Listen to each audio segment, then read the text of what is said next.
मैं हूं दिल्ली का सबसे फिल्मी लौंडा राज जोन्स और आज मेरे साथ मेरे शो पे लाइव एंड एक्सक्लूसिव मौजूद है हमारे दिल्ली का बहुत ही जबरदस्त music producer Sajeel Kapoor also known as Sez. तालियां।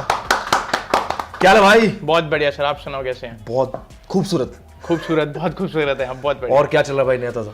यार बस अपना नॉर्मल काम जो हमने करना है, बीट्स बनानी है, ट्रैक प्रोड्यूस करने हैं, एल्बम्स पे काम करना है, क्लासिक पे काम चल रहा है अभी फिलहाल। बस बहुत कुछ चल रहा है यार इस टाइम पे ना।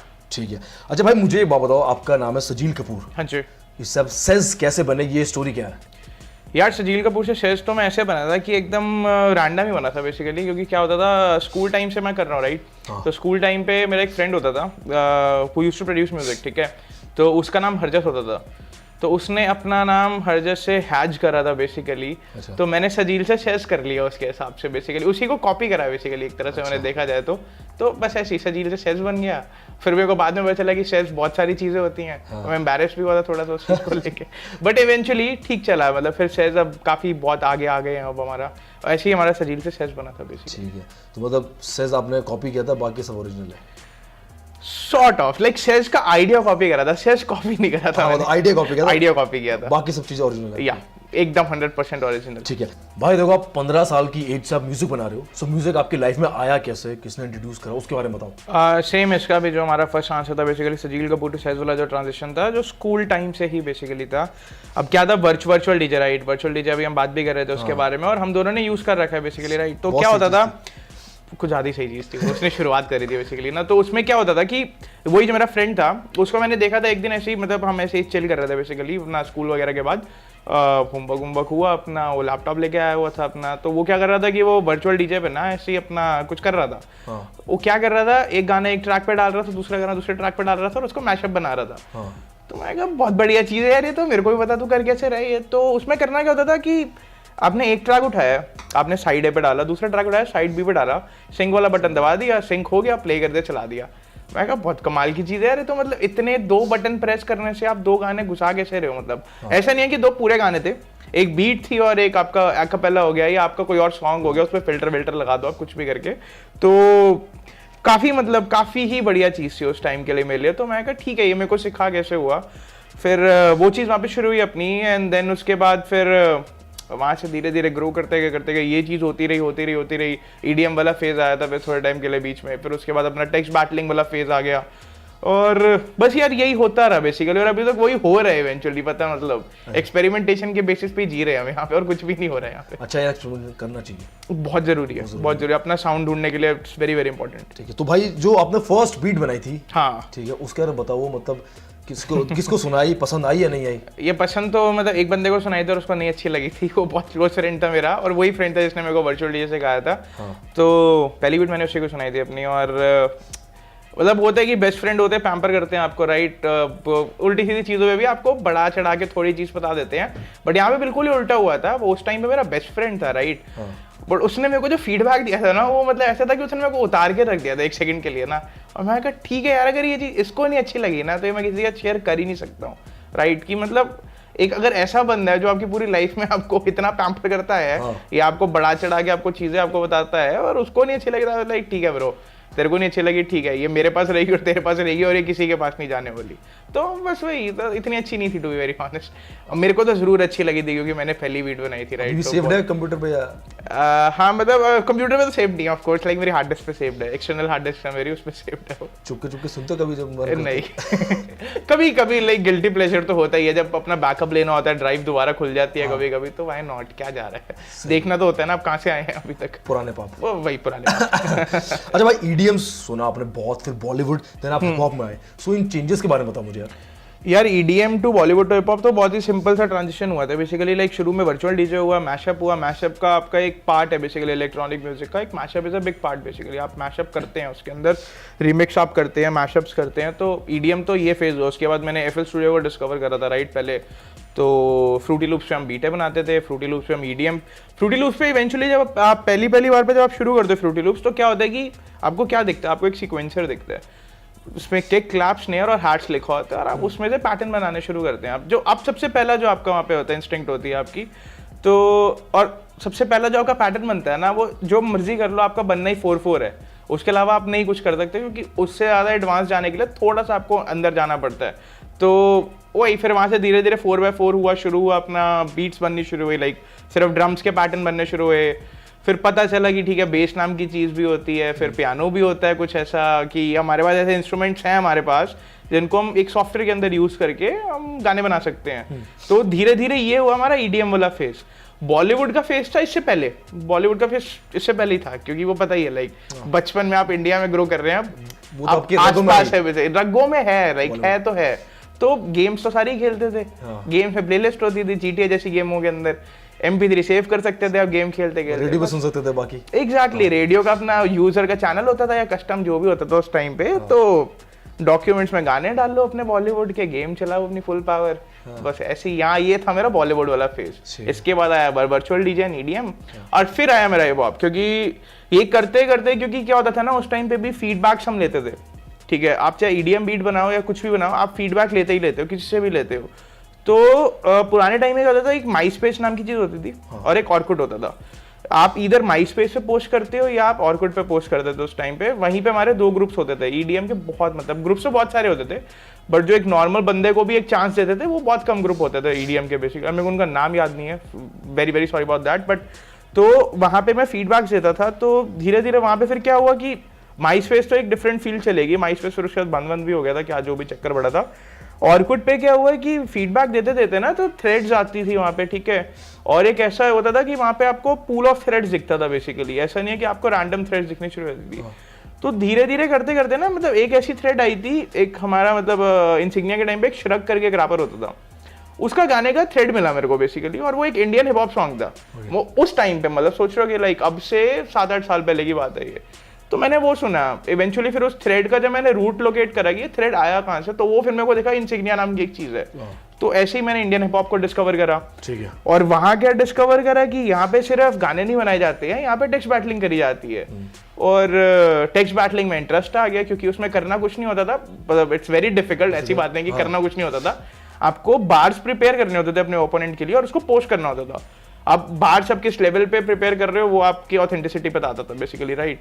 तो ये शुरू हो गया था थोड़ा सा हिप हॉप के अंदर आने का सीन शुरू हो गया था, क्योंकि बैटलिंग कल्चर जो है वो हिप हॉप का पार्ट है। बैटलिंग कल्चर मतलब ये टेक्स्ट बैटलिंग कल्चर है, to be very, battling culture भी नहीं है। तो उस टाइम पे मतलब लेट्स बीफ करके एक वेबसाइट एग्जिस्ट करती थी उस टाइम पे, वहां पे भी लोग टेक्स्ट बैटल करा करते थे। इंसिग्निया अपनी ऑर्कुट में इंडियन टेक्स्ट बैटलर्स की कम्युनिटी होती थी। तो वहीं ये मेरा फिर हिप हॉप फेज स्टार्ट हो गया एक तरह से, टेक्स्ट बैटलिंग करते करते करते करते करते करते जब पता चला कि मेरे बस की नहीं है, तो फिर मैंने बीट्स बनानी शुरू करी, क्योंकि वहाँ पे प्रोड्यूसर्स भी होते थे उस टाइम पे। क्रू 172 उस टाइम एग्जिस्ट करता था, तब अपना मतलब अब जो नैब है हमारे नवदीप जी, उस टाइम पे नॉटी डॉग होते थे, तो वो उस टाइम पे वो बीट्स बनाते थे अपने गानों की। फिर GD सिंह होता था, GD47 उनका उस टाइम पे नाम होता था। और कौन थे अपने RJV एर्नेस्टो थे, और यार एक बहुत ही अच्छे प्रोड्यूसर थे, मैं उनका नाम भूल गया, उनके भी रिसेंटली वो एक्सपायर हुए थे, बट बहुत बहुत बहुत अमेजिंग सा सीन था। और उसने मेरे को इतना इंस्पायर कर दिया ना कि ठीक है यार, एक अपनी ऑथेंटिसिटी के लिए लोग इतना कर रहे हैं कि लाइक उनकी आइडेंटिटी बन रही है ना, आपका एक एलियस जब आपको मिल जाता है तो आपकी आइडेंटिटी बन जाती है। बस वहीं फिर अपना हिप हॉप शुरू हो गया, बस उसके बाद अब चल ही जा रहा है यार, अब हिप हॉप ही चल रहा है और कुछ भी नहीं चल रहा देखा जाए तो, EDM भी नहीं अब तो आप पाजी किन किन आर्टिस्ट से इंस्पायर हुए थे, हिप हॉप आर्टिस्ट से?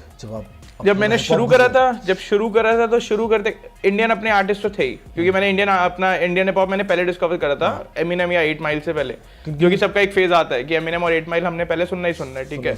तो मतलब as a first English rap song मेरा 8 माइल था, but as a first hip hop song मेरा वो श्रग का एक ट्रैक था जो उस टाइम मैंने सुना था। तो एमिनेम को सुनते थे उस टाइम पे सारे, एमिनेम से पता चला कि डॉक्टर ड्रे है, ठीक है, क्योंकि एमिनेम की ऑलमोस्ट जो शुरू वाली सारी LPs हैं, चांस ही बेसिकली वहीं से आए थे कि डॉक्टर ड्रे है। डॉक्टर ड्रे से पता चला DJ प्रीमियर है, DJ प्रीमियर से पता चला पीट रॉक है, पीट रॉक से पता चला जे डिला है, फिर 9th वंडर है। फिर धीरे धीरे जब हम डेवलप होते गए, जब हम थोड़ा अर्बन पे आते गए, थोड़ा मॉडर्न हो गया थोड़ा सा, उसे पता गया कि नोआ फॉर्टिशबीब है जो कि ड्रेक के प्रोड्यूसर है, और बॉय वंडा है वो भी ड्रेक के लिए प्रोड्यूस करते हैं। ये सारे टोरंटो के प्रोड्यूसर्स हैं जिनके मैं नाम ले रहा हूँ, मतलब नोआ 40 और अपना ये। फिर अपना उस टाइम पे और कौन था, लेक्स लूगर उस टाइम एग्जिस्ट करते थे। लेक्स लूगर ने बेसिकली वो एक ट्रैप की साउंड को ओरिजिनेट कर दिया था, जो अभी हम सुनते हैं, जो डर्टी साउथ हम सुनते हैं, उससे पहले भी बनता आता था। ऐसी बात नहीं कि लेक्स लूगर से पहले कोई ट्रैप नहीं बनाता था, बट एक रिफाइंड साउंड नाम की चीज़ होती है ना, तो वो धीरे धीरे आते गए।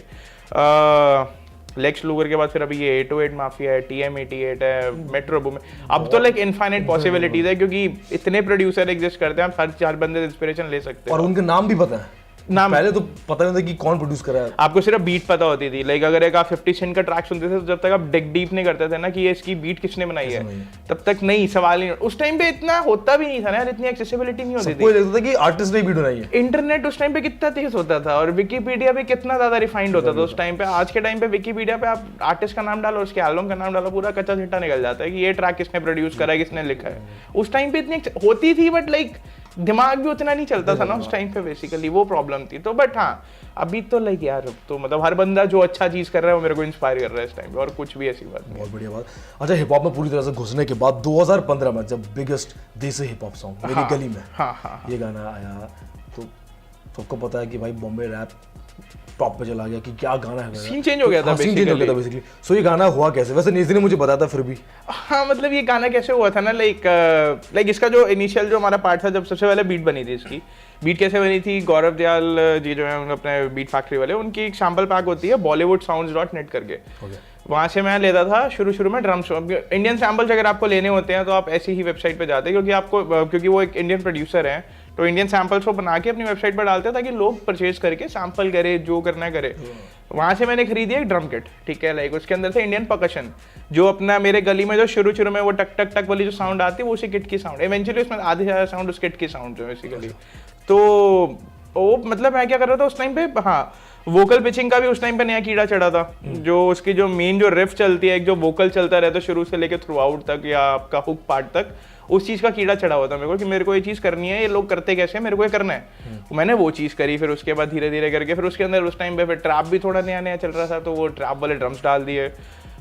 होना क्या था कि ये मेरे को बीट करनी थी डंप, क्योंकि ये थी एक डमी बीट जो कि मैंने सिर्फ एक ड्रम किट को टेस्ट करने के लिए बनाई थी।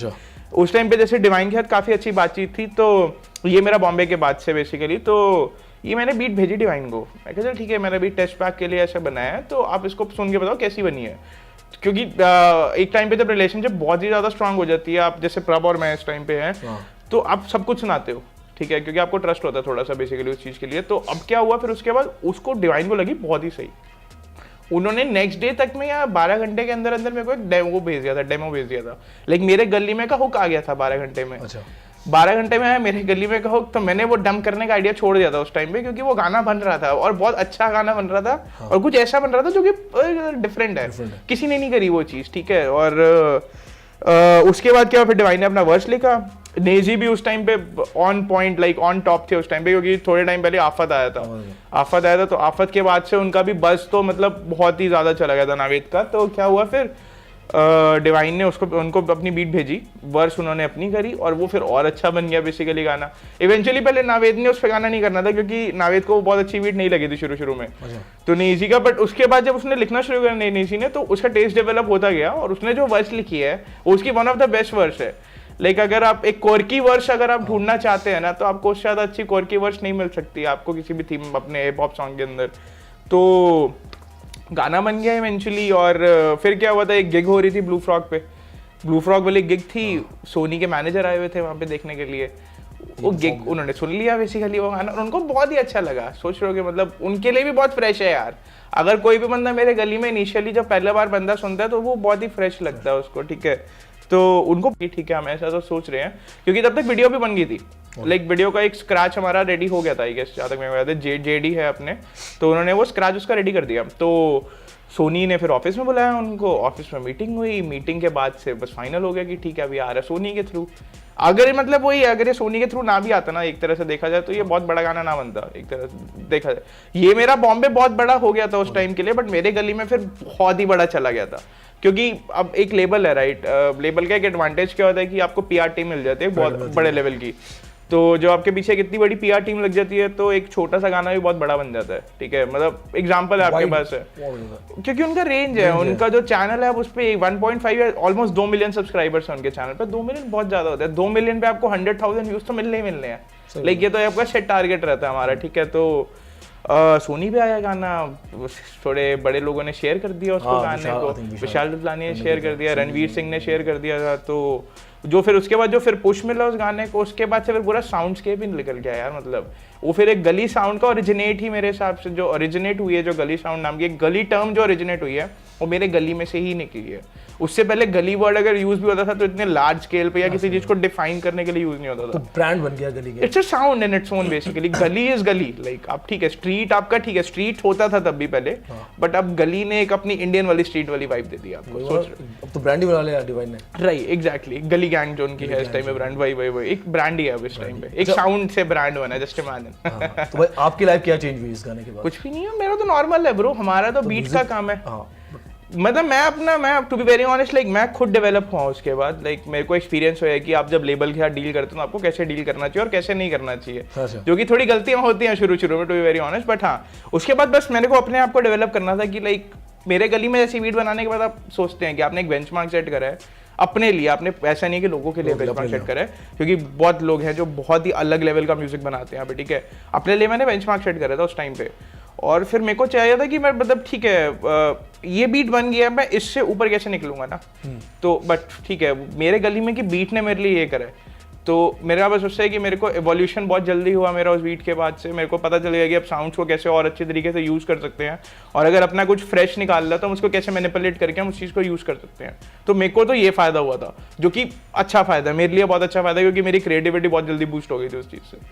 सोच रहे हो ना कि अगर एक ऐसी बीट है, अगर आपने कुछ काम करा है, लोग उसको अप्रिशिएट कर रहे हैं, मोरल तो आपका बूस्ट होता ही होता है, बट आपको फिर एक क्रिएटिविटी का कीड़ा भी घूमना शुरू हो जाता है कि ये आपने इतना अच्छा कर दिया है, अगला वाला इससे अच्छा कैसे करोगे।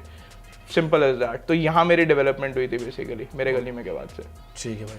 अच्छा, सेज और स्टना बीट्स, ये कैसे हुआ कि आप दोनों मिलके ऑनलाइन बीट्स आप प्रोड्यूस करते हो उसको बाहर? इस तो बहुत ही लेट स्टोरी है ब्रो। लाइक सेज और स्टना का तो हमारा फोन कॉल पे हुआ था। क्या हुआ था ना, लाइक सर्दियाँ थी उस टाइम पे, नॉर्मल मैं अपने घर पे कपड़े संभाल रहा था, जो होते हैं ना गर्मियों के कपड़े बेड में डालने होते हैं या ऊपर शिफ्ट करने होते हैं, जो नॉर्मल हमारी अपनी डेली लाइफ होती है।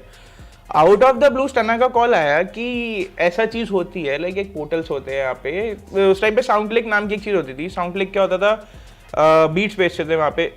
ये जो बड़े बड़े प्रोड्यूसर्स है, लेक्स लूगर वगैरह जितने भी ये प्रोड्यूसर्स हैं, ओरिजिनेट इनका मतलब जो इनको एक पुश मिला था या जो इनकी पहली जो बीट सिलेक्शन हुई थी ऑलमोस्ट सब की साउंड क्लिक के थ्रू हुई थी। वो एक बीट पोर्टल है, जैसे बीट स्टार्स पे अभी हम बीट बेचते हैं तो वहाँ पे मल्टीपल अपने प्रोड्यूसर्स बीट डालते हैं, आप बीट खरीदते हो। तो स्टना उस टाइम पे चीज कर रहा था। स्टना था मेरे हिसाब से इंडिया में अकेला ही था मेरे हिसाब से भी नहीं, अकेला ही वो था जिसने वो चीज़ शुरू कर दी थी। हम सब ने शुरू करी थी एक टाइम पे, बट हम इसको मतलब एज अ बिजनेस ट्रीट नहीं कर रहे थे। सोच रहे हो, ठीक है, क्योंकि अगर आप एक प्रोड्यूसर हो और अगर आपको अपना थोड़ा सा डेवलप करना है, अपना बिजनेस को लार्ज स्केल लेके जाना है, तो आपको बिजनेस माइंड थोड़ा सा इवॉल्व करना ही पड़ता है, ठीक है। तो क्या हुआ, उसका आउट ऑफ द ब्लू मेरे को कॉल आया कि हम ऐसा सोच रहा हूँ मैं कि इन्वेस्टमेंट होती है इसके अंदर, ठीक है, काफ़ी इन्वेस्टमेंट होती है, एड्स वगैरह का खर्चा है, मेंबरशिप वगैरह का खर्चा होता है। तो उसने कहा था कि मैं अकेला नहीं कर पाता हूँ, क्योंकि उस टाइम पे बहुत अच्छी बॉन्डिंग थी, क्योंकि उसके लिए मैं ट्रैक्स प्रोड्यूस करता था। तो उसने कहा कि ठीक है, इसको हम दोनों अगर हम डिवाइड करके हम करना शुरू करेंगे ना, तो बहुत ईजी भी होगा और बहुत फायदेमंद भी होगा, और ये कोई कर भी नहीं रहा है, ठीक है। स्टना सेज बीट जब एक बार शुरू हुआ, उसके बाद से बहुत लोगों को ये चीज़ की आइडिया मिला था कि हम भी बीट्स बेचना शुरू करते हैं। बट उससे पहले जब स्टना सेज बीट जब तक एग्जिस्ट नहीं करता था ना, लोग बीट्स बेचते थे, बट बीट बेचने का स्टाइल बहुत अलग था। मतलब एक हमारा एक बिजनेस टर्म होता है बेसिकली इसके अंदर कि आपको एक पोर्टल पे जाके, बिजनेस टर्म भी नहीं, सॉरी मतलब मैं गलत चीज़ बोल रहा हूँ, उसके अंदर एक हमारा बिजनेस का एक माइंडसेट होता है इसके अंदर कि आपको अपनी ब्रांड को कैसे पुश करना है, आपको बीट्स कैसे बेचनी है। बीट्स बेचने का तरीका होता है, आप ऐसे ही किसी को, मतलब मैं अगर आपको बोलूँ कि ब्रो मेरे से बीट लोगे आप, फिर आपको मैं बीट सुना भी दूंगा, जब जरूरी नहीं आप बीट ले लोगे, आपको टारगेट करना पड़ेगा। आप एक एक बंदे के पास जाके नहीं पूछ सकते हो कि मेरे को आप मेरे से बीट लोगे, आप मेरे से बीट लोगे। तो टारगेटिंग का बहुत बड़ा फैक्टर था, टारगेट करने के लिए बजट लगता था, क्योंकि हम एडवर्ड्स वगैरह उस टाइम पे यूज करा करते थे, अभी भी यूज करते हैं, तो उस पर हमारे को लगते थे पैसे बहुत सारे। स्प्लिट एक बार ही करना शुरू हुआ, स्टना सेज हमारा बीट्स का वहाँ से नाम आया, क्योंकि वो स्टना बीट्स था, मैं सेज था, तो और से ज़्यादा इजी कुछ हो नहीं सकता, स्टना सेज बीट्स बन गया वहाँ से। फिर बीट स्टार्स पे हमने शुरू करा था बेसिकली थोड़े टाइम के लिए, फिर वहाँ से माई फ्लाश स्टोर पे स्विच करे, फिर इवेंचुअली अब क्या हुआ कि बीट स्टार्स वालों ने हमारे को ब्रांड एम्बेसडर बना दिया था अपना एशिया के लिए। तो वही मतलब बहुत बहुत बहुत जल्दी ग्रो हुआ था बेसिकली। स्टना सेज बीट्स तो एक साल के अंदर कहाँ से कहाँ पहुँचा है ना, वो मेरे को और उसको पता है एक तरह से देखा जाए तो ये हुआ। फिर उसके बाद बिजनेस हमारा शुरू हुआ, यार टचवुड की बात है कि लाइक वो बहुत ऑन पॉइंट चीज चल रही है और वो चलती भी रहेगी, क्योंकि जिस हिसाब से हमारी अंडरस्टैंडिंग है ना और जिस हिसाब से हम काम करते हैं ना, वो मतलब इम्पेकेबल है इस टाइम पे। टचवुड दोबारा से फिलहाल एक तरह से देखा जाए तो हॉब्सन और फॉरा ने भी आपकी बीट्स वही सोचो ना, मतलब अगर हम टारगेट ना करते अपने तरीके, अपनी ऑडियंस को ढंग से टारगेट ना करते कि ये हमारी बीट्स हैं, ये हमारी पोटेंशियल मार्केट है, हमारे को अपनी बीट्स को इस पोटेंशियल मार्केट पे लेके जाना है, अगर हम वो चीज को शुरू ना करते ना, ये चीज ना हो रही होती। फॉप्सन फोरा क्या मतलब, वो तो ठीक है, बहुत अच्छे आर्टिस्ट हैं, हमारी सिनेमैटिक म्यूजिक ग्रुप के साथ डील हुई थी, सिनेमैटिक पे आर्टिस्ट है जोई बैडास जैसे आर्टिस्ट हैं बेसिकली, तो हमारी उनके साथ भी डील हुई है, और वो कैसे हुई है, यूट्यूब के थ्रू। सोचो लाइक मतलब एकदम से आउट ऑफ द ब्लू वाली चीज लगती है, ठीक है। और बड़े सारे यूट्यूब प्रोड्यूसर्स हैं यार जो डिजाइनर है, अपने रैपर हैं, डिजाइनर की जो पहली बीट थी, जो उनका गाना आया था पैंडा, जो आया था पैंडा, सबने ही सुना हुआ है, पैंडा की बीट भी एक यूट्यूब बीट थी, वो कोई एक्सक्लूसिव बंदे ने बीट नहीं बनाई थी, डिजाइनर को वो बीट अच्छी लगी, उसने यूट्यूब से लीज करी, गाना बनाया, अब पता ही है वो कहाँ पे है गाना इस टाइम पे, ठीक है। तो ये चीज है यार आपको लाइक, और यहाँ पे थोड़ा सा क्या प्रॉब्लम आ जाती है ना कि यहाँ पे जो प्रोड्यूसर्स है वो बहुत अच्छे हैं, जो नए भी प्रोड्यूसर्स है बहुत अच्छे हैं, बट एक जो माइंडसेट लैक कर जाता है ना यार कि आप टाइप बीट क्यों बना रहे हो, आप ओरिजिनल बीट क्यों नहीं बना रहे हो, तो वही जो कि मेरे को बड़ा ऑकवर्ड सा लगता है, क्योंकि आप अपनी बीट ही बना रहे हो, आप सिर्फ टाइप दे रहे हो, क्या करने के लिए, अगेन टारगेट करने के लिए अपनी ऑडियंस को, आप उससे ज़्यादा कुछ भी नहीं कर रहे हो। तो ये स्टाना सेज बीट्स के अंदर इतना कुछ होता है हमारा, सोच रहे हो डेली बेसिस पे बेसिकली। सबसे ज़्यादा मतलब हाईएस्ट बीट कितने में बिकी? यार ये तो कॉन्फिडेंशियल है यार, कुछ तो बताना पड़ेगा। नहीं मतलब काफ़ी है, काफ़ी है, काफ़ी है, काफ़ी है मतलब काफ़ी है, ये सब कुछ जो इक्विपमेंट आते हैं वहीं से आता है काफ़ी है। ठीक है। अच्छा मैं, who is your favourite music producer right now? अभी के टाइम पे अभी स्टाना को छोड़कर, क्योंकि आप दोनों साथ में काम कर रहे हो। हाँ हाँ of course, like of course. India में कि ओवरऑल, मतलब आप ओवरऑल पूछ रहे हैं? दोनों पूछ रहा हूँ, इंडिया में भी और बाहर भी। अच्छा यार इंडिया, पहले तो मैं बाहर का बताता हूँ क्योंकि बाहर में बहुत कंफ्यूज हो रहा है इस टाइम पे। यार बाहर ना बहुत सारे प्रोड्यूसर्स हैं जो मेरे को बहुत अच्छे लगते हैं, ठीक है। अभी तो फिलहाल मेरा ऑन पॉइंट वाला तो साउंड वेव है, साउंड वेव है जो केंड्रिक लमार के लिए जो प्रोड्यूस करते हैं और एग्जीक्यूटिव प्रोड्यूस करते हैं उसके लिए। अभी जो नए भी उनकी बीट्स आ रही हैं वो हो गया, साउंड वेव हो गया, माइक विल मेड इट बहुत सही है यार, हम्बल की बीट उसने बनाई, और हम्बल की बीट आपने सुनी है, मतलब अलग है, मतलब सोच रहे हो ना, वो भी एक अलग सी बीट है एकदम, वो टिपिकल ट्रैप बीट नहीं है वो, ठीक है। और 40 है यार ड्रेक, अगर 40 और ड्रेक, मतलब 40 और ड्रेक एक तरह से बहुत दोनों को कॉम्प्लीमेंट करते हैं, लाइक नोआ 40 शबीब अगर नहीं होता तो मेरे से ड्रेक ना होता है इस टाइम पे, तो 40 हो गया मेरे लिए, उसने मोर लाइफ पे काफी काम करा है। बाहर तो यार बहुत है, मैं गिनवाता ही रह जाऊंगा, आपको पता है अभी मेरे दिमाग में इतने नाम आ रहे हैं ना इस टाइम पे, मैं गिनवाता ही रह जाऊंगा आपको। ठीक है। Indian producer like hip hop में यार मेरे अलावा तो यार स्टना ही मेरे को बहुत अच्छा लगता है, टू बी वेरी ऑनेस्ट यार। और उसके अलावा लाइक है बहुत अच्छे हैं, बाकी शाउट आउट्स मैं उनको देना चाहूंगा, एक अपना यश बॉसर है, अपना प्रभदीप है जो बीट्स बनाता है, संजय बीट्स बनाता है, अपनी बिग डील बीट्स बनाता है, और आरजेबी अर्नेस्टो है यार जिसने ये मेरा बॉम्बे का मेरे साथ कोलैब करा था। अगर वो सैंपल मालगुडी डेज वाला सैंपल आरजेबी अर्नेस्टो ने ना निकाला होता तो ये मेरा बॉम्बे की बीट ना बनती। वो मतलब कहते हैं ना 70% क्रेडिट मैं उस बंदे को देता हूँ उस बीट के लिए, और मतलब वो बहुत सही बंदा है। डूड रैगेड स्कल, ठीक है, मैं रैगेड स्कल का उस टाइम भी नाम भूल रहा था जो मैंने कहा था, मैं एक बंदे का नाम भूल रहा हूँ, वो रिसेंटली वो एक्सपायर हुआ बेचारा, मतलब बहुत वो अपना फर्स्ट जनरेशन प्रोड्यूसर है इंडिया का। ऑर्कुड के टाइम पे भी वो बंदा बीट्स बनाता था और उसकी बीट्स की क्वालिटी उस टाइम पे उतनी अच्छी होती थी ना जितनी अभी हमारी होती है। सोच सकते हो आप, लाइक 2008 या 7 में वो इस क्वालिटी की बीट्स बना के लोगों को दे रहा था, जो कि ना बहुत बड़ी बात है, अगर टेक्निकल टर्म्स के हिसाब से भी बहुत बड़ी बात है। तो हाँ यार ये सारे नाम हैं। ठीक है। अच्छा मुझे बताइए कि प्रोडक्शन कितना इंपॉर्टेंट है to make a good rap song? Production बहुत इंपॉर्टेंट है यार, लाइक बहुत इंपॉर्टेंट है। ऐसा मतलब प्रोडक्शन में हम ये भी नहीं कह, हम सिर्फ ये काउंट नहीं कर रहे कि बीट है। जैसे मैं हमेशा अपने जो हिप हॉप हाईवेज वाले इंटरव्यू में ये चीज़ बोली थी, प्रोडक्शन से लोग यूजुअली क्या रिलेट करते हैं कि आप एक बीट बना रहे हो। प्रोडक्शन हम जब भी, अगर हम बड़े प्रोजेक्ट पे भी हम देखा जाए, अगर हम मूवी का आता है तो मूवी के अंदर जब हम प्रोडक्शन यूज़ करते हैं तो सिर्फ एक चीज़ को प्रोड्यूस नहीं करा जा रहा है, प्रोडक्शन के अंदर लाइट्स आ जाती हैं, प्रोडक्शन के अंदर बजटिंग आ जाती है, बहुत चीज़ें आ जाती है। तो अपने साउंड की प्रोडक्शन के अंदर क्या आता है, बीट आती है। आप अपने आर्टिस्ट को कैसे प्रोड्यूस कर रहे हो, आर्टिस्ट को कैसे डायरेक्ट कर रहे हो एज अ म्यूजिक प्रोड्यूसर, वो चीज़ आ जाती है। देन आपका उसके अंदर रिकॉर्डिंग आ जाती है, फिर उसके बाद आपकी मिक्सिंग एंड मास्टरिंग आ जाती है। ये सिर्फ अभी ऑडियो प्रोडक्शन की चीज़ आ रही है, ठीक है। लोग क्या करते हैं, प्रोडक्शन को सिर्फ सोच रहे थे कि यार मैं ना बीट अच्छी ले लूंगा ना तो मेरा गाना बहुत अच्छा हो जाएगा, जो कि नहीं। हिप हॉप जैसी चीज़ के अंदर बहुत ईजी है म्यूजिक प्रोडक्शन, क्योंकि आपको सिर्फ एक बीट चाहिए, आपको एक रिकॉर्डिंग चाहिए जो कि बहुत अच्छी क्वालिटी की है, फिर आपको चाहिए एक मिक्स एंड मास्टर करने वाला बंदा जो कि आपको वो क्वालिटी को और पॉलिश करके अच्छा गाना बना देगा। तो इसलिए मैं कहता हूँ कि प्रोडक्शन गाने से भी बड़ा है, क्योंकि प्रोडक्शन के अंदर इतनी चीज़ें आ रही हैं। क्योंकि अगर प्रोडक्शन की इतने छोटे छोटे एलिमेंट्स ना एग्जिस्ट करता तो गाना ही एग्जिस्ट ना करता ना, एक तरह से देखा जाए तो। प्रोडक्शन के अंदर आपके कंटेंट भी आ जाता है कि आप लिख क्या रहे हो, उसको किस हिसाब से स्ट्रक्चर कर रहे हो, ये सारी छोटी छोटी चीज़ें आ जाती है। अगर आप ये पूछो कि बीट कितनी इंपॉर्टेंट है, तो बीट भी बहुत इंपॉर्टेंट होती है। अगर एक कैची बीट नहीं है, अगर एक नॉर्मल सी बेकार सी बीट है, तो वो ज़्यादा इंटरेस्ट कैप्चर नहीं करेगी अपनी ऑडियंस का। उसका एग्जाम्पल भी है, बहुत एग्जाम्पल्स हैं यहाँ पे हमारे। तो वो बहुत ज़रूरी है, बीट की इंट्रो भी बहुत ज़रूरी है, बीट का आपका मिड पार्ट बहुत ज़रूरी है, बीट के ड्रम्स बहुत ज़रूरी है। बीट के ड्रम्स ही एक बंदे, ज़रूरी नहीं होता कि हर बार आप कंटेंट पहले लिखा जाता है। हिप हॉप में majority of the time beat पहले बनती है, फिर उसके बाद एक जो कंटेंट जो लिखता है, जो अपना रैपर होता है, उसको एक डायरेक्शन मिलती है बीट सुनने के बाद कि उसको करना कैसे है। सोचो अगर इनिशियल स्टेज पे आइडिया एग्जिस्ट ना करता तो एक रैपर रैप करता कैसे, पॉइंट है ना। तो बीट, इसलिए बीट भी बहुत इंपॉर्टेंट हो जाती है। और कैची बीट नहीं है गाना कौन सुनेगा, सही बात। वो कैची बीट नहीं है, एक बंदा इंस्पायर भी कैसे होगा एक कैची गाना बनाने के लिए, ये भी बहुत जरूरी है। तो प्रोडक्शन की बहुत इंपॉर्टेंस है, बीट की भी बहुत इंपॉर्टेंस है, कंटेंट की तो अपनी जगह पे रहती ही रहती है। ठीक है भाई, बहुत सारे रैपर्स के लिए आपने बीट्स बनाई है, Right. सो मतलब ऐसा कौन सा रैपर है जिसका आप ईगरली वेट करो यार इसको मैं एक बीट बना के दूं? यार बाहर तो इस टाइम पे मतलब अपना सीन ही है ना कि कौन नहीं चाहता इस टाइम पे अगर एक प्रोड्यूसर है कि वो केंड्रिक लमार के साथ उसकी प्लेसमेंट हो जाए, या उसकी ड्रेक के साथ प्लेसमेंट हो जाए, या उसकी जे कोल के साथ प्लेसमेंट हो जाए। सोच रहे हो आप, राइट? इतने सारे एग्जांपल्स हैं जो इस टाइम पे। पॉइंट इसलिए भी है क्योंकि वही लोग आपको इंस्पायर भी कर रहे हैं आपको नए तरह के गाने बनाने के लिए, वही लोग आपको इंस्पायर कर रहे हैं, आपको एक डायरेक्शन दे रहे हैं, वो साउंड इवॉल्व कर रहे हैं वो लोग। सोच रहे हो आप, एक मार्केट है वहाँ पे जो एग्जिस्ट करती है, जो कि एक साउंड का मतलब होता है ना कि जो फैशन डिजाइनर्स होते हैं वो ट्रेंड सेट करते हैं कि फैशन क्या हो रहा है, इस लेवल का एक रैपर एक वो ट्रेंड सेट करता है कि आपको आगे कैसे करना है।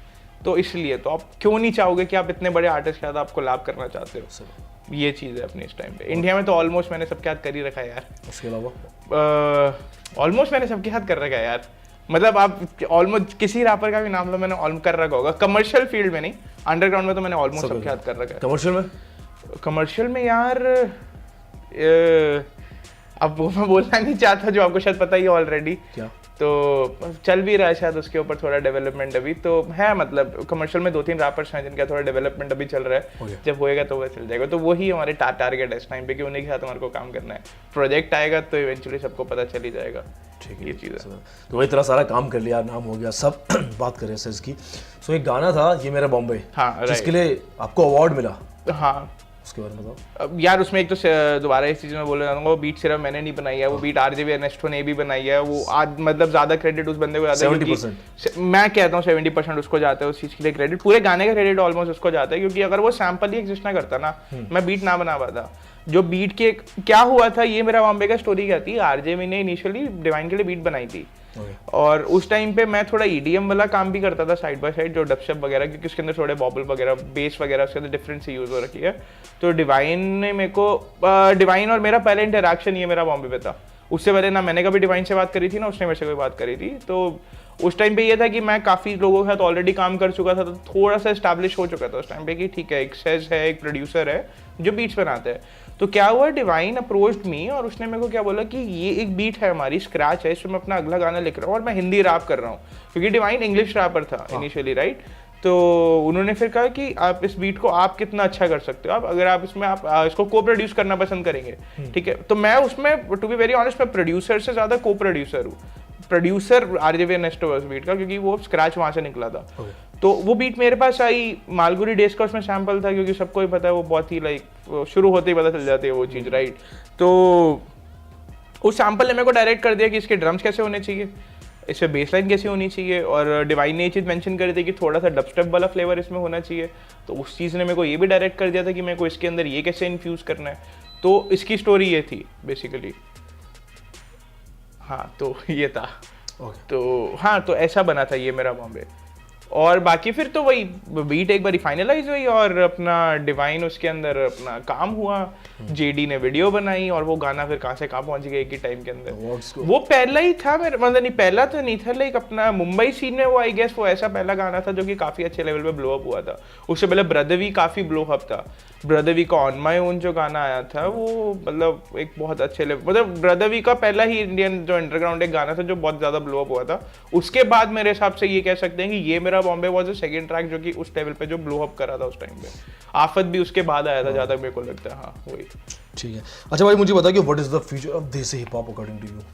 यार बहुत ही सही है ब्रो, लाइक क्योंकि अभी अभी तो बहुत ग्रोथ तो ब्रो मतलब सोच ही रहे हो ना आप, एक साल के अंदर कहाँ से कहाँ पहुंच जाए यार। पिक्चर बन रही है देखो ना आप, एक बॉलीवुड में मूवी बन रही है, गली बॉयज। रणवीर सिंह रैप कर रहा है, क्या चाहिए ब्रो, लाइक इससे ज्यादा क्या चाहिए। बाकी अपना क्या हो रहा है कि अपने रैपर्स भी अब ग्रो कर रहे हैं अब, क्योंकि अब यहाँ पे थोड़े से इंस्पिरेशन मिलनी शुरू हो गई है। एक आपके सेट मॉडल्स खड़े हैं टॉप पे इस टाइम पे जिनसे आप इंस्पायर हो सकते हैं। तो ये चीज़ पहले नहीं कह सकते थे कि ऐसी चीज़ एग्जिस्ट करती है। इस टाइम पे जो भी अपने स्टेट का जो टॉप रैपर है या टॉप रैपर्स है इस टाइम पे, वो जो उनसे नीचे जो भी शुरू कर रहे हैं या जो सीख रहे हैं वो उनको इंस्पिरेशन दे रहे हैं। उनके टाइम पे ये चीज़ एग्जिस्ट नहीं करती थी, हमारे टाइम पे तो मतलब ये एग्जिस्ट नहीं करता था। ये पिछले एक साल से पहले ये चीज़ एग्जिस्ट नहीं करती थी। वही मेरे गली में के बाद से ये सारा सीन थोड़ा सा फ्लिप होना शुरू हुआ था एक तरह से देखा जाए तो यार फ्यूचर बहुत सही है, गाने बहुत अच्छे बन रहे हैं, कंटेंट बहुत ज़्यादा इंप्रूव हो रहा है, लोगों को एटलीस्ट इतनी समझ आ रही है कि आपको कॉपी नहीं करना है, आपको एक साउंड ढूंढनी है, जो कि मेरे हिसाब से बहुत बढ़िया चीज़ है यार। ये बहुत कम मतलब बहुत कम लोग कर रहे हैं ये। यूजुअली अभी क्या हो रहा है कि जो शुरू कर रहे हैं वो अभी गली गली गली गली कर रहे हैं बेसिकली देखा जाए तो, या तो आफत वाली लाइन पकड़ रहे हैं वो, या गली वाली लाइन पकड़ रहे हैं, या थोड़ा इंग्लिश में भी जा रहे हैं। ऐसी बात नहीं कि इंग्लिश रैप खत्म हो गया है। ऑनकोर है हमारा जो इस टाइम पे जो मेरे को बहुत ऑन पॉइंट इंग्लिश रैपर है, बिग डील है इंग्लिश में, ब्रदर वी है, स्मोकी है, बहुत है रैपर्स अपने। तो यार धीरे धीरे ना एक अपनी आइडेंटिटी बनाने की एटलीस्ट लोगों में ना वो समझ आ रही है कि हमारे को ना दूसरे की तरह साउंड नहीं करना। तो ये मेरे हिसाब से देसी पॉप के लिए बहुत बड़ी ग्रोथ है कि एक, और ये भी जरूरी नहीं है कि अगर आप देसी पॉप कर रहे हो तो आपकी बीट में देसी चीज होनी चाहिए, आपके कंटेंट में देसी चीज होनी चाहिए। होना हो ना हो बट आपको अपने जैसा साउंड करना चाहिए, आपको किसी और के जैसा साउंड नहीं करना चाहिए। ये बहुत जरूरी है। मेरे तो बंदा देसी होना चाहिए, वो करे कुछ यार बंदा देसी होना चाहिए, बंदे देसी ही हो गए ना इवेंचुअली। वही आप इंडिया में पैदा हो रहे आप देसी बन नहीं गए वही तो बस वही मतलब वही आपको आइडेंटिटी लोग ढूंढ रहे हैं अपनी, लोग नई नई चीजें निकाल रहे हैं, डेली बेसिस पे हजारों सॉन्ग निकल रहे हैं यार अब तो। मतलब पहले टाइम पे तो गिने चुने जो भी रैपर्स आप देख रहे हो जो टॉप पे, पहले सिर्फ यही लोग गाने निकालते थे और उनके साथ में बहुत सारे निकलते थे, बट लाइमलाइट में बहुत कम चीज़ें आती थी। अब जैसे पेजेस हैं, अब बहुत सारे प्रमोटर्स आ गए हैं जो अपने पेजेस को प्रमोट करते हैं। देसी हिप हॉप हो गया, आर्टिस्तान हो गया इस टाइम पे, जो 2 चैनल्स हैं बेसिकली बहुत बड़े। बस वो है कि कंटेंट रेगुलेशन थोड़ा, अपना कंटेंट थोड़ा ठीक होना शुरू हो जाए वहाँ पे। तो ये है कि बट ये देखा जाए कि वो चैनल्स ने ये चीज़ हमारी शुरू कर दी है कि अगर आप भी एक रैपर हो तो आप अपना गाना वहाँ दे सकते हो और आप एक लाइमलाइट में आ सकते हो। अभी ये फैसिलिटीज भी आ चुकी हैं, तो आप सोच रहे हो कि मतलब ग्रोथ आपके सामने ही है यार, और ये ही डेवलप होता रहेगा। ये है कि अब ये चीजें सारी थोड़ी थोड़ी हो गई, पॉलिश होनी शुरू हो जाएगी और कुछ भी नहीं होने वाला। पॉलिश जैसी जैसी चीज होती रहेंगी अपने आप चीज बढ़ती रहेगी, सिंपल। ठीक है भाई। अच्छा भाई, गली बॉयज मूवी बन रही है, हाँ, नीजी और डिवाइन की लाइफ पे, सो आपका कुछ आया कॉल वॉल की? नहीं यार, लाइक मेरे को तो आइडिया भी थोड़े टाइम पहले पता चला था टू बी वेरी ऑनेस्ट। जब इसका मैंने टाइमलाइन पे देखा था अपने कि ऐसा कुछ हो भी रहा, तो मैंने कहा यार बहुत अच्छी चीज है कि अगर हमने कुछ ऐसा करा है जिसकी वजह से लोग ये चीज करना चाहते हैं तो व्हाई नॉट डू इट यार, सिंपल एज दैट। इसके अलावा यार मेरा उसके अंदर अभी तक कोई इनपुट नहीं है, to be very honest, simple. ठीक है। अच्छा, आपका फेवरेट रैपर कौन है? मतलब आपने सारे अंडरग्राउंड रैपर, आपके हु इज योर फेवरेट? यार प्रभदीप इस टाइम पे टॉप है मेरे लिए, सीधे मौत इस टाइम पे बहुत अच्छे लगते हैं मेरे को। रागा है दिल्ली का, वो लाइक रागा है बेसिकली, वो बहुत ही ऑथेंटिक बंदा है इस टाइम पे। ये तीनों है दिल्ली के। संजय बहुत अच्छा इस टाइम पे काम कर रहा है। डिवाइन एसी तो है ही है, मतलब वो तो लाइक तो सब बोलेंगे इस टाइम पे, राइट। ब्रदर वी, स्मोकी बहुत अच्छा है यार, लाइक स्मोकी अपना बैंगलोर का रैपर है यार। मैं सबका ही नाम लेना चाहता हूँ मैं, नहीं तो फिर ना हो जाता है ना, प्रॉब्लम क्या हो जाती है अगर मैं किसी का नाम नहीं लेता ना तो वो लेफ्ट आउट फील हो जाता है और फिर वो ऑफेंड हो जाते हैं। सर वो आपसे बीट नहीं लेता, लेने की बात ही नहीं है, मेरे को उस चीज की फर्क नहीं आता बेसिकली, बट ये कि किसी को ऑफेंड करना अच्छा नहीं लगता मेरे को। तो ब्रदर वी हो गया, स्मोकी हो गया, बिग डील हो गया, ऑनकोर हो गया, देन अपना ऑनकोर को क्या मतलब पूरा ड्रीम टीम है बेसिकली। ड्रीम टीम एक और मूवमेंट है, जैसे गली गैंग है हमारा, तो ड्रीम टीम भी एक बॉम्बे की एक मूवमेंट हो गई। अपना अभी एल्सवेयर है, अपने कोई एक्सोटिक है यार, बहुत सारे रैपर्स हैं यार, मैंने इतने लोगों के साथ काम करा है ना, तो सारे फेवरेट है ना? सारे ही फेवरेट, सारे फेवरेट पता है क्यों है ना? सारे फेवरेट इसलिए क्योंकि हर बंदा डिफरेंट है, हर बंदा सेम नहीं है इस टाइम पे। जो मैं जिनके साथ काम करता हूँ एटलीस्ट मेरे को इतना जरूर रहता है कि अगर मैं तभी उस बंदे के साथ काम करूंगा या वो बंदा भी मेरे साथ इसलिए काम करता है क्योंकि एक डिफरेंट साउंड है हमारी। मैं भी एक रैपर के साथ सिर्फ तभी काम करना चाहूंगा या तो वो मेरी साउंड में कुछ ऐड कर रहा है या मेरे को मौका मिल रहा है उसकी साउंड में कुछ ऐड करने का, और यूनिकनेस दिख रही है मेरे को ना एक। तो जिनके साथ मैंने काम करा है वो मेरे सारे फेवरेट इस टाइम पे, ये चीज़ है। ठीक है। और वैसे अगर टॉप पे देखा जाए तो दिल्ली में तो सीधे मौत, रागा, प्रदीप और संजय, ये 4 नाम है इस टाइम पे जो मेरे लिए टॉप पे चल रहे हैं। ओके, अच्छा भाई मुझे बताओ कि who is your competition? Competition तो यार देखा जाए तो लाइक वही है, जो हमारे जो बाहर के सारे प्रोड्यूसर्स है वो ही हमारा कंपटीशन है। मेन हमारा जो मेजर कंपटीशन आता है, क्योंकि स्टाना और मैं बीट्स बेचते हैं, तो हमारा जो मेजर कंपटीशन है वो यूट्यूब प्रोड्यूसर्स है, क्योंकि वो एक ऐसा काम कर रहे हैं जो भी हम भी कर रहे हैं, और हमारा एक बिजनेस है, यहाँ पे बिजनेस इन्वॉल्व हो जाता है, क्योंकि हमारा एक बिजनेस है, वो एक बिजनेस है, वो कॉम्पिटिटर है हमारे, तो एक तरह से वही अपने आप ही टर्म डिफाइन होगी वहाँ पे कि वो बिजनेस कॉम्पिटिटर्स हो गए हमारे एक तरह से, तो वो हमारा कंपटीशन है इस टाइम पे।